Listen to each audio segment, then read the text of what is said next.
2010, I was given the honour of being made roving ambassador on behalf of the OSCE when Kazakhstan had the presidency of that organisation. They asked me to conduct a tour of the 5 Central Asian republics and draw up a report on the environmental catastrophes that had occurred in those Central Asian republics during the Soviet era, the legacy of which is still being suffered and experienced by today's populations in that zone.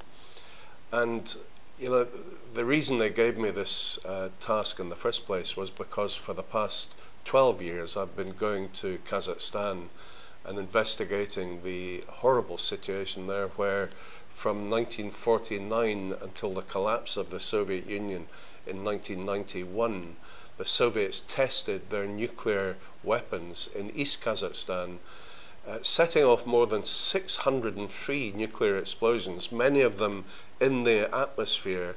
They would wait until the wind was blowing towards the Kazakh villages, detonate the nuclear explosion, and then KGB doctors would test the impact of radiation on the villagers who had been ordered to stand outside of their homes. So even now, you can go to these remote villages in East Kazakhstan and meet elderly women, elderly men who tell you what it's like to see a nuclear explosion taking place only 20 miles away or even closer. So the horrible legacy of that, the illness, the chronic anemia that every baby is born with, the fact that the water course, the vegetation that the animals eat, everything is polluted with radiation to this day, has created an enormous problem which the world is really unaware of. I also then travelled on to the other Central Asian republics to look at the uranium tailings dumps, where tens of millions of tons of highly radioactive material has been left in dumps which are requiring maintenance. They haven't been maintained since the collapse of the Soviet Union. Many of them now are a danger to the local population.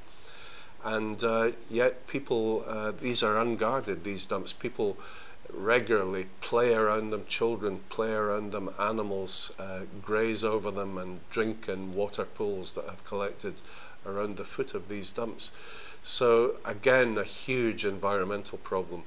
I also investigated and went to the Aral Sea, which has been desiccated by the overuse, overexploitation of water during the Soviet era, and that's something that has continued to this day, and found other problems apart from the water situation.